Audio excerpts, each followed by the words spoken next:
Thank you so much for joining us for today's chat. My name is Nick Astor. I'm the Director of Marketing for North America for South Pole. As all of you know, today is going to be a really exciting conversation on net zero and related topics.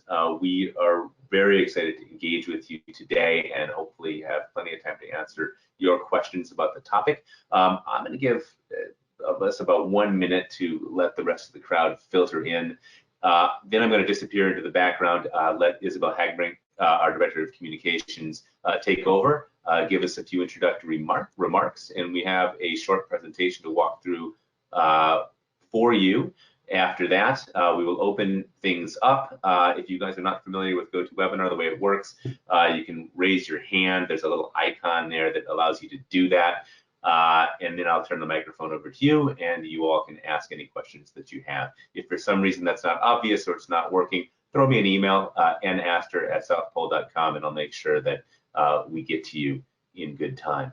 And with that, I think I will disappear and turn it over to Isabel. Hello, everyone. My name is Isabel Hagbrink. I'm the Director of Communications here at South Pole. And we're delighted to have such a stellar team of speakers today.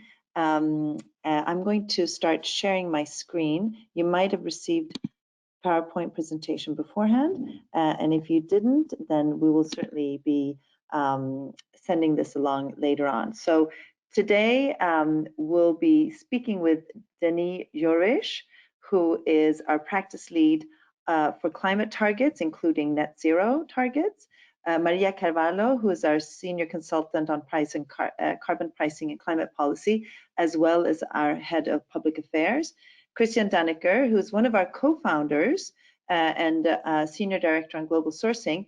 And perhaps above and beyond is Renat Heuberger, our CEO, who is also one of the co-founders of South Pole.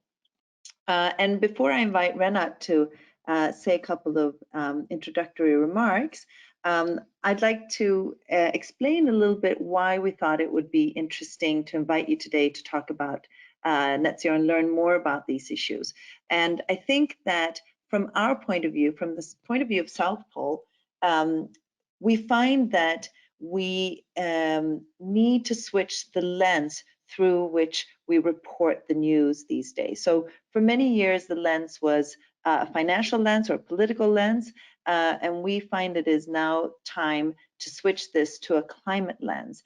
And this, of course, has financial and political implications. As we know, as we've seen clearly this summer of calamities, floods, droughts, fires, and other terrible things happening around the world and also in the United States.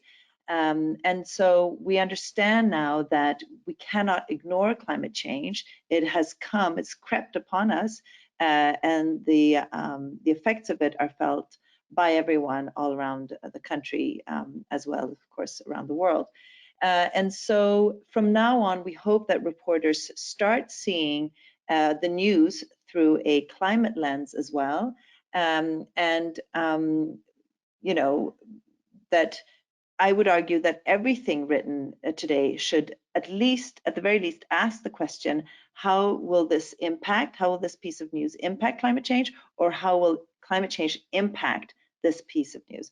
And so that's why we invited you here today to learn more about this, because we want reporters to be as informed as possible. And of course, to let you know that we're always at your disposal to talk about these things, answer any questions that you might have. So without further ado, I would like to invite Renat Heuberger, our CEO, to talk a little bit about South Pole and why this is important from a climate change perspective.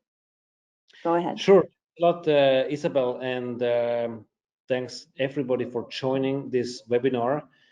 Highly appreciate your time, and I don't want to keep you very long from our experts here on the panel, but I would like to just reiterate Isabel's point. We are in a historic situation. I think it's fair to say that. We have a couple of years to go. People say this is the last decade, the decade of action, when we still have a chance to turn around climate change. And failing that, we are entering an uncertain territory of which, you know, we can only speculate how it's looking like. People say this year, 2021, is likely one of the coldest years of the century. It's one of the years with the least forest fires. It's one with the least droughts, the least floods. And, you know, that I'm saying all this when in Europe, in the US, in Asia, we can feel the consequences of climate change.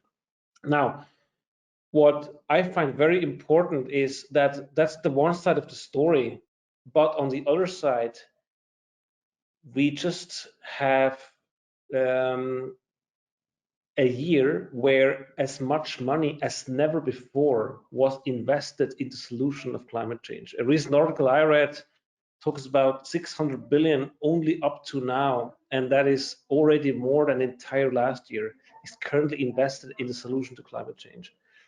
And what that does is it starts creating an interesting situation where very soon we might actually have much more people, investors, entrepreneurs, decision makers, leaders on the camp of climate solutions than we had in the fossil fuel industry.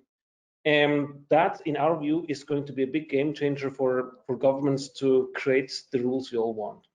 Now, why I'm saying all that is because in my opinion, the role of journalists right now is as crucial as never before. And at South Pole, we would like to show we stand for tangible impact, and we would like to demonstrate that by acting right now and scaling up climate action,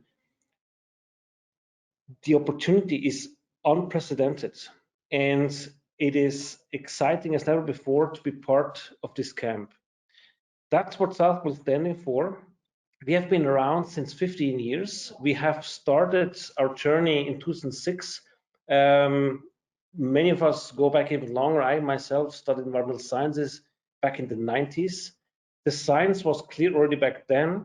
It was already quite clear what is happening, but it took us a while to get to this point where we're right today. We're at the crossroads. We could make it. We could still decarbonize and embark in a future we all dream of, or we could lose out badly. And in this sense, this pledge to net zero is so important.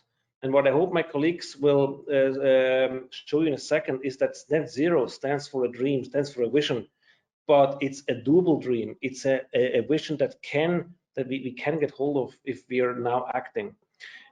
South Pole stands for that. We have been in the business again since 15 years, showing concrete actions, and we would like to demonstrate what the power of net zero really is. And we hope that we are able to inspire US journalists that when you think climate, perhaps I use a phrase of Joe Biden, who said, if I think climate, I think jobs. I would even go one step further and say, if I think climate, I don't only think jobs, I really think opportunities, but what we need for that is tangible action right now. So let me hand it back to Isabel and my colleagues to show how tangible action can look like in the US, globally, and what we can do to inspire more and more companies to join us on this climate journey. Thank you so much, Renat. And so what we'll do is we'll go through, Denis will talk about net zero corporate strategies. Maria will talk about carbon financing and putting a price on carbon and why that's so important. And then Christian will talk about actual projects and how they are developed and their credibility and so forth.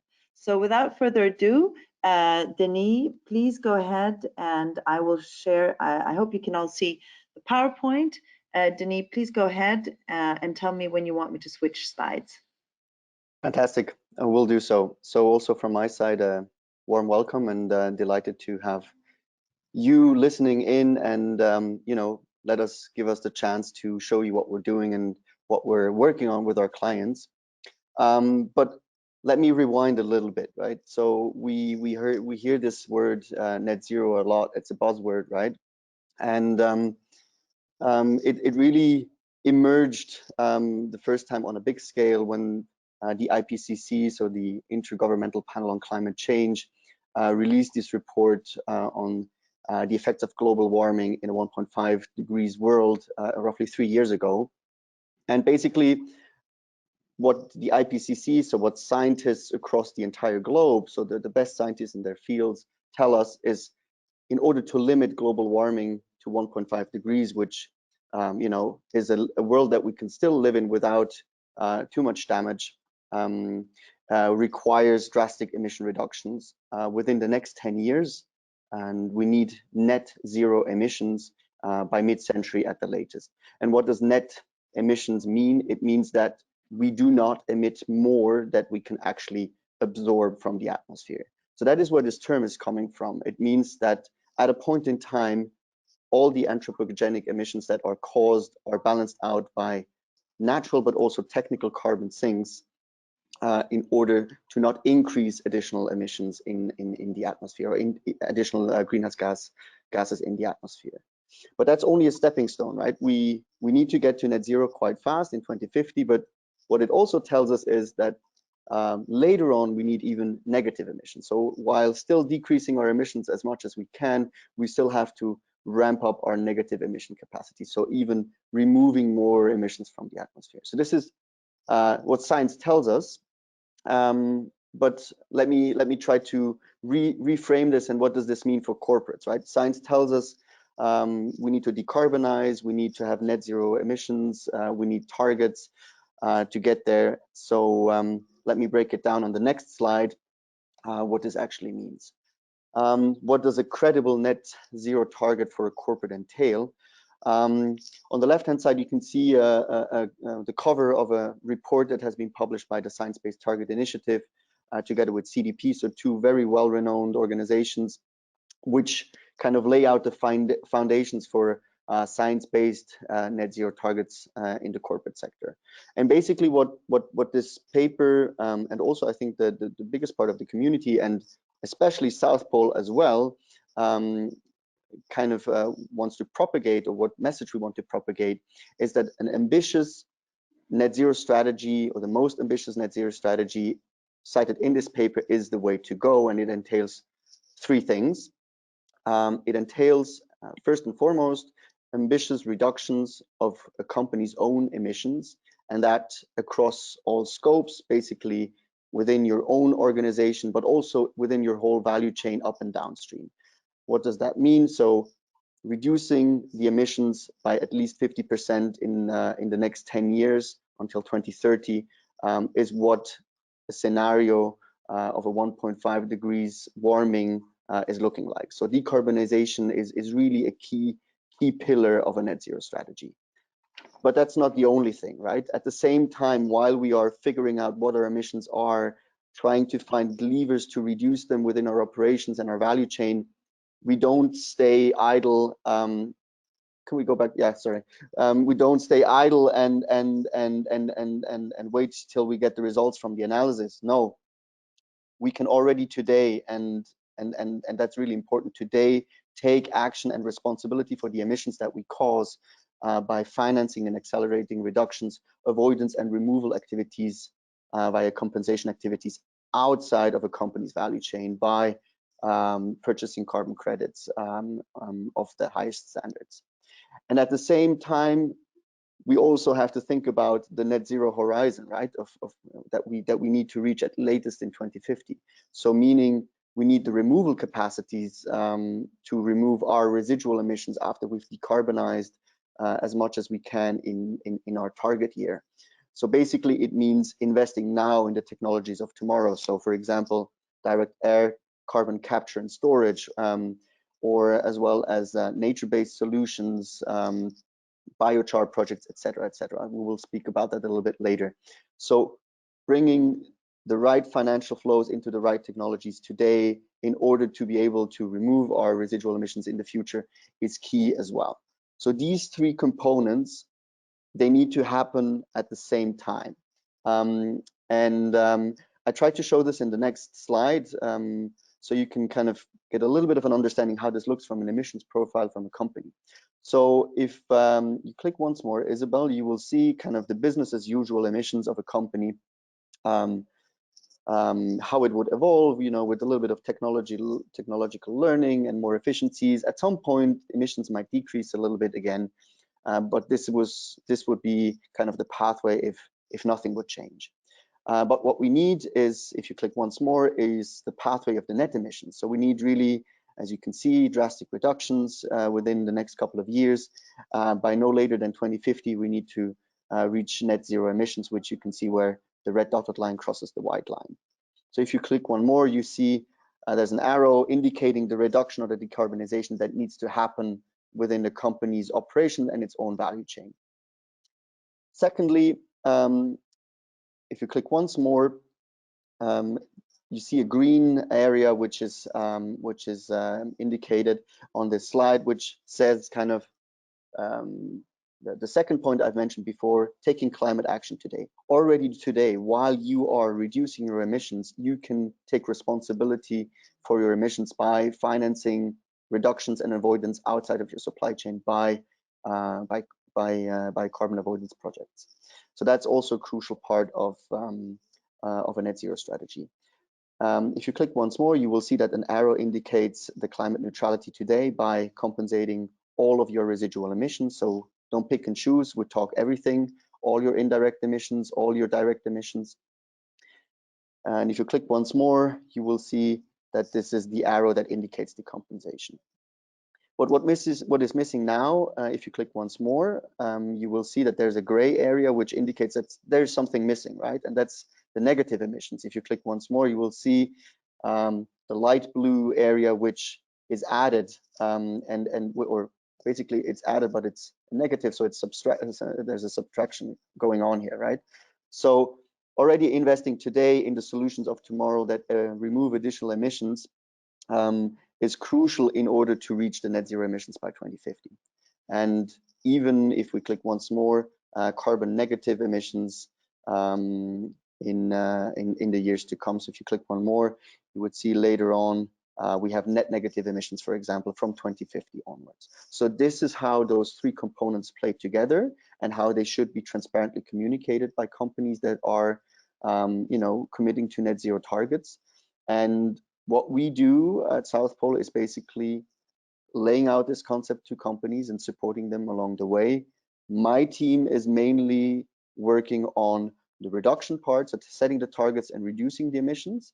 But our other teams, especially Christian, will be talking a little bit also about the compensation and neutralization part later on. But before that, I will hand it back to Isabel. Wonderful, thank you so much. And so now we're going to take a look at how to set an internal carbon pricing, why that's important. Maria, please feel free to take the floor. Hi, thank you very much, everyone, and also for the opportunity to really think through how carbon credits can actually create a incentive structure that is really less appreciated, but it's really true. So normally when we think about carbon credits, it is something about, you know, to what extent will it actually make an impact on companies' decision making? And this is where net zero targets really matters. And setting a net zero target, the company has clearly showed how it's going to set a science-based target that demonstrates ambition, how it's going to reduce its emissions. But in the meantime, it does have residual emissions that are out there. They cannot abate it, it cannot be reduced. What should we do with those residual emissions? Should it just be out there? If we do, it's going to actually hurt our carbon budget. We have a very limited carbon budget. It's decreasing over time.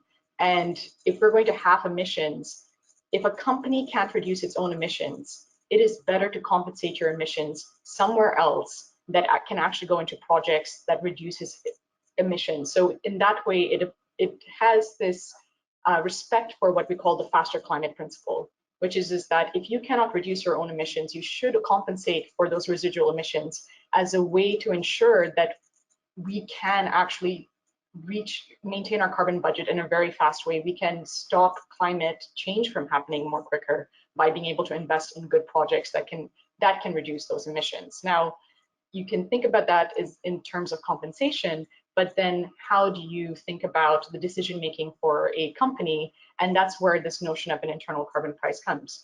if you are to pay for all your emissions, you're putting a literal price on carbon. And it's not just for 1 ton or 2 tons, it's for your entire footprint.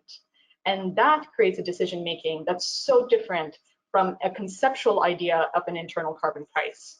What it really creates is this idea of you're paying for all your emissions and you're pledging to pay for your emissions all the way out going forward. And so if you were to do that, that actually has real financial implications to your company.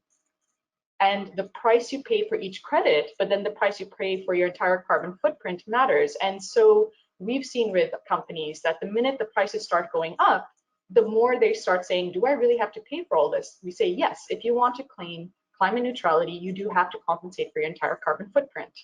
2, then if the prices go up, that budget, you increase your budgets and you have to ask yourself as a financial decision maker, should I reduce my own emissions? Wouldn't that money go better towards reducing my own emissions rather than outside? So, it forces the company to think, what can I reduce as much as possible versus what can I compensate for? And if I were to compensate, make sure it goes towards very good carbon credits, which my colleague Christian is going to talk about. But it's a very interesting mechanism for companies that when they have to actually offset or compensate for their entire footprint, they start thinking, would it be cheaper based on that price to actually reduce my own emissions? And where can I reduce my own emissions? So in that way, it actually sets an internal carbon price. And we are seeing with our clients that it's changing the way that they look at their own reduction pathway.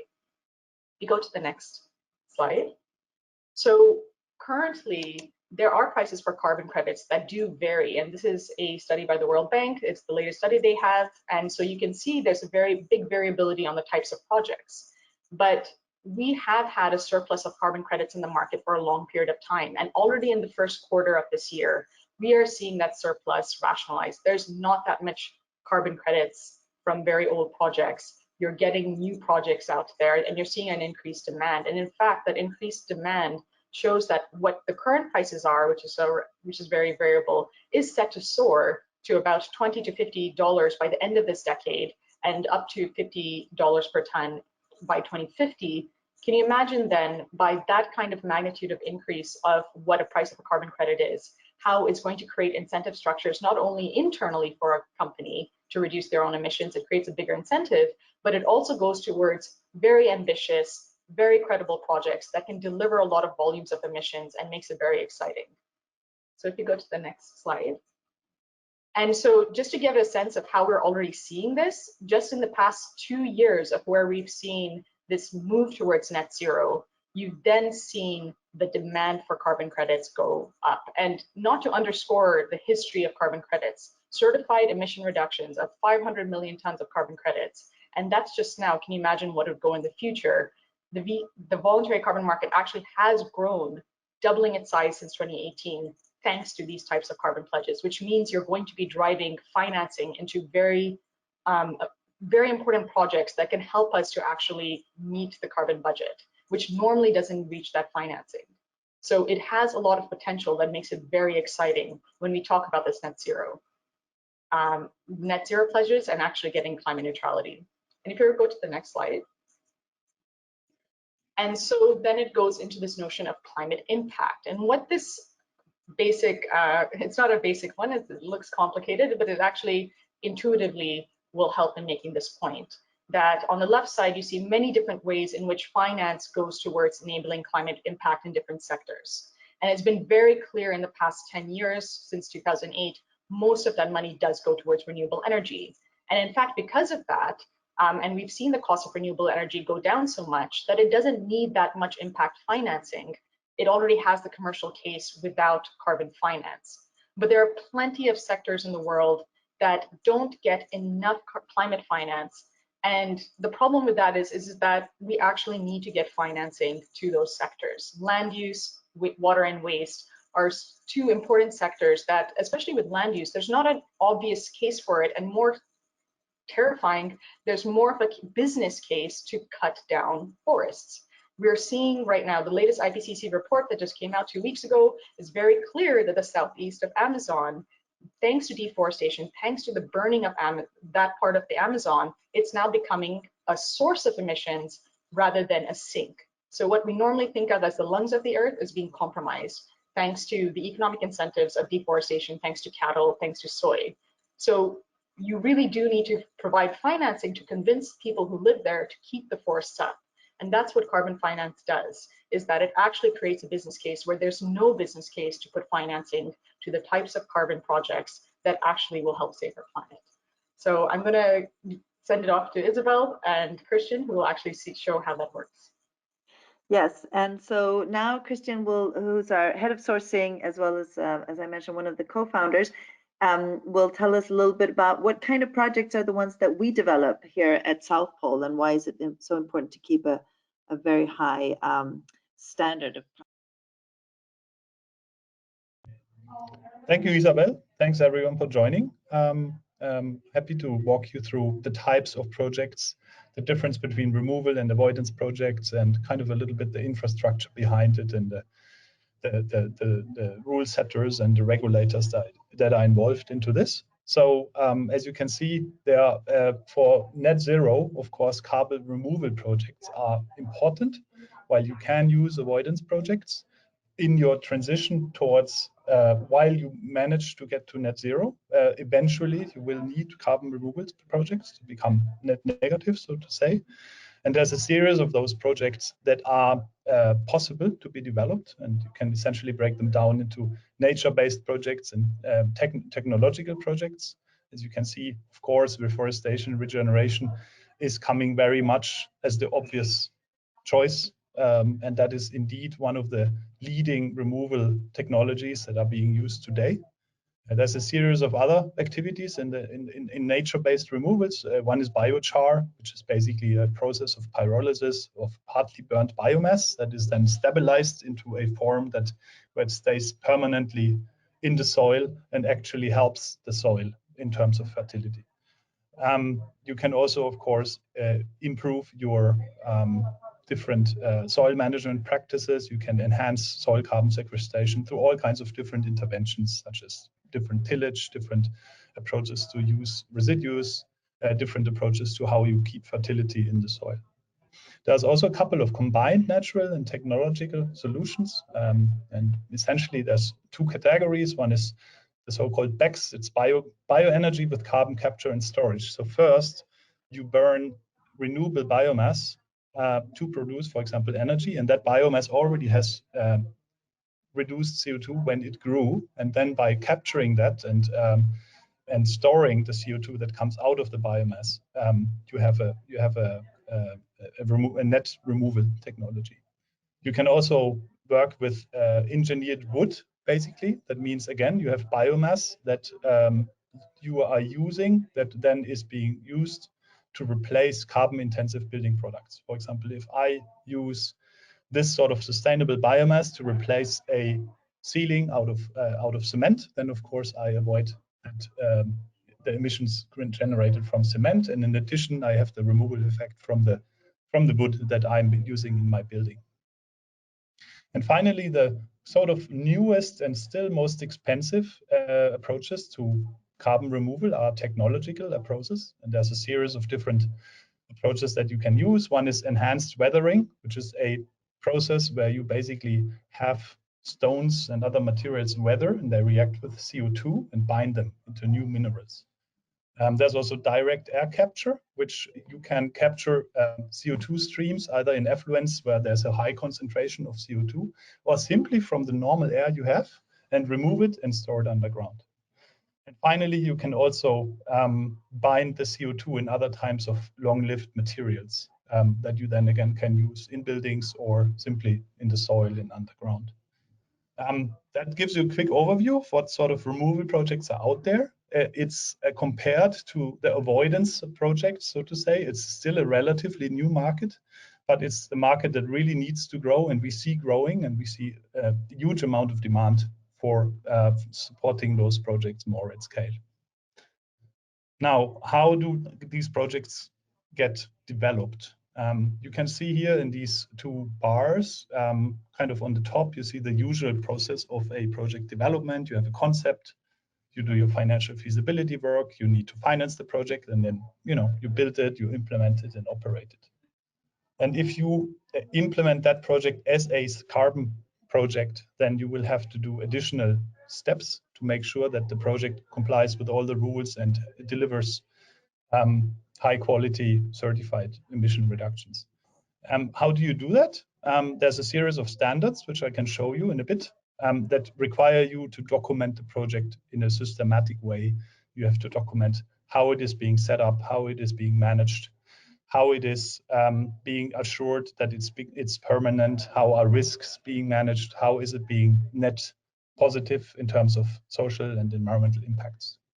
All this is documented in so-called project design documentation, which is sometimes a couple of hundreds of pages. Of course, you will need your usual permits and approvals as you need for your project.